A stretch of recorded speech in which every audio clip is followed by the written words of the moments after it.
Have you ever walked into a place and felt, without reason, that something was deeply wrong? Not because of what you saw, but because of what you felt and smelled. That sick, heavy rot in the air, like the breath of something long dead but not gone. That's how it started for Nina. A scent, faint at first, like old meat left in the heat too long. You could almost ignore it. Almost. Nina had just moved into the apartment on May 3rd, thinking she'd finally found a quiet spot after months of couch hopping. She had 2 suitcases, a half-dead plant, and a job waiting tables at night. The building was old, sure, but it was cheap, and the neighbors were quiet. Maybe too quiet. On the first night, she thought the smell was coming from outside.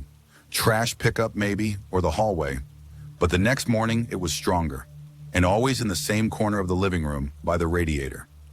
She scrubbed the floors, cleaned the vents, dumped bleach down the sink. Nothing changed. The stink stayed, rotten, sweet in the worst way. It clung to her clothes.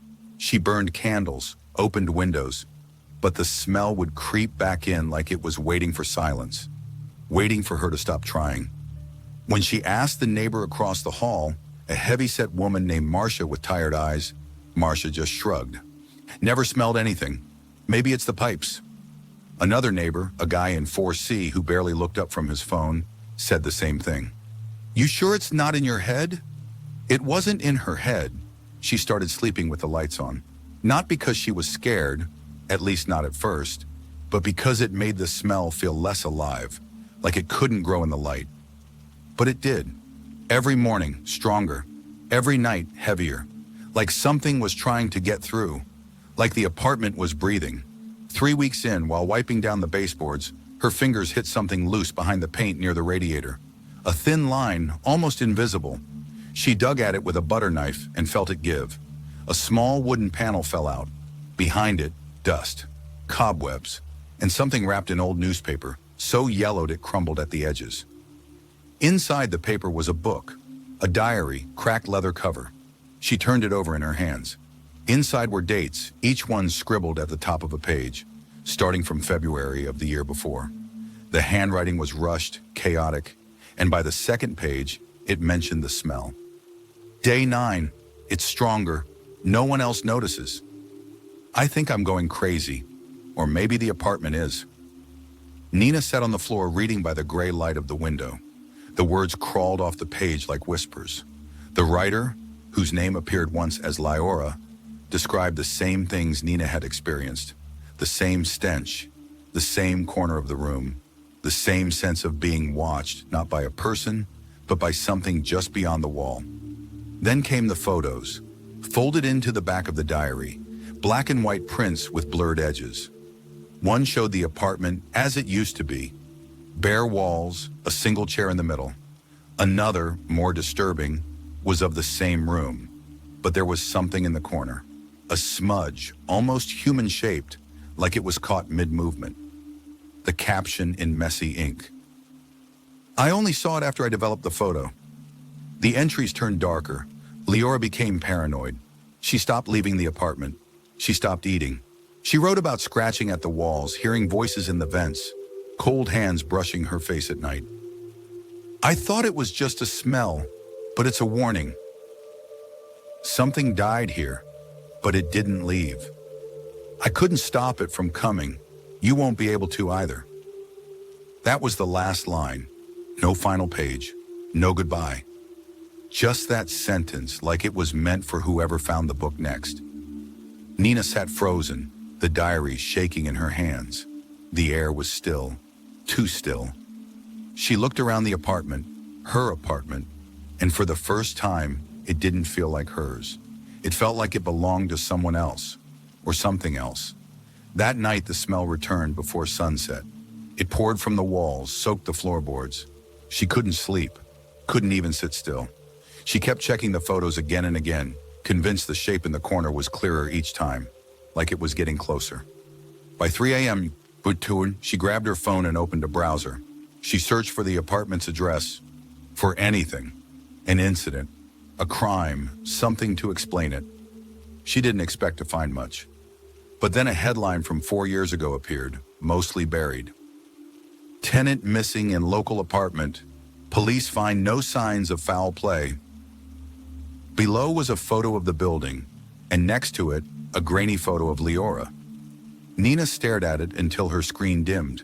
The same eyes she'd seen in the mirror of the diary, haunted, hollow, just like hers.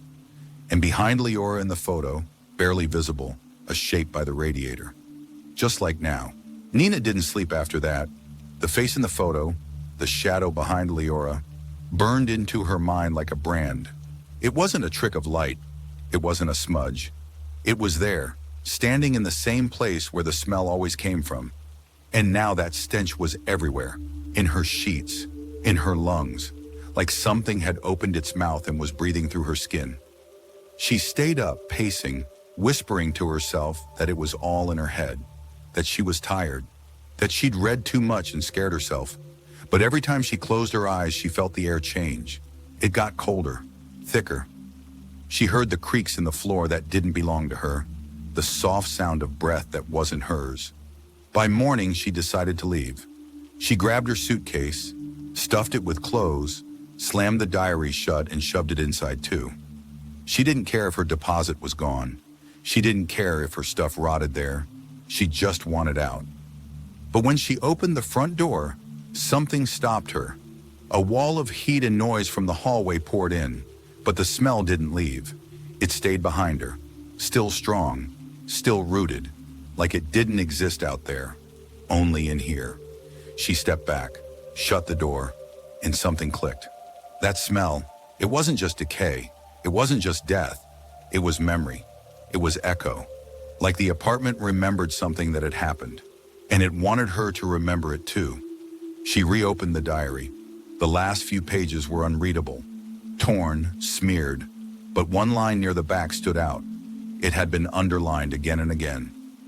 It's under the floor. The radiator, the wall, the corner, everything led back there.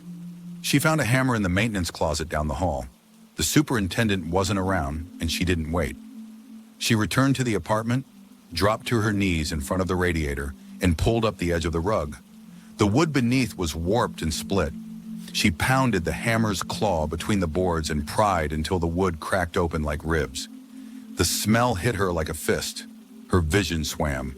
Her throat closed. But she kept going. Board after board, torn up and flung aside. Beneath them was dirt. No concrete, no insulation, just soil. She clawed at it with her hands and it was wet, black, thick like oil. 2 feet down, her fingers hit something solid. She dug faster. Her nails snapped. Her arms shook. But then it was there. A box. Old. Rusted. She pulled it free, breathless, and set it in front of her. Her hands trembled as she opened the lid. Inside were teeth. Human teeth. Dozens. Mixed with hair and something worse. Photographs again. But these weren't black and white. They were Polaroids. Faces, close-up, all the same apartment, all different people, all afraid, and in every photo, behind the person, that shape, always the same corner. At the bottom was one last picture, Leora, her face pale, her eyes wide, but not of fear, of something like surrender. Nina couldn't move. Her chest felt like it was caving in. She wanted to scream, but her throat was dry as ash. And then, the radiator groaned, slow, metal bending, expanding. She looked up. There was something standing in the corner. No footsteps, no warning, just there. A silhouette darker than shadow, shaped like a man but wrong. Too tall, too still. It didn't move, but she knew it saw her. She felt it behind her eyes. She grabbed the box and the diary and ran. She didn't look back. She didn't turn off the lights. She just ran. Out the door, down the hall, into the street, barefoot, crying. She didn't stop until morning. Nina moved in with a coworker named Arlen who didn't ask questions. She threw the box into the river that night, weighted it with stones. But the diary she kept, not because she wanted to, because she had to, because even now, 3 weeks later, she can still smell it. Not all the time. Just in the quiet moments, in the corner of her vision, in the corners of new rooms. Sometimes she'll wake up in the middle of the night and swear she heard the radiator groan.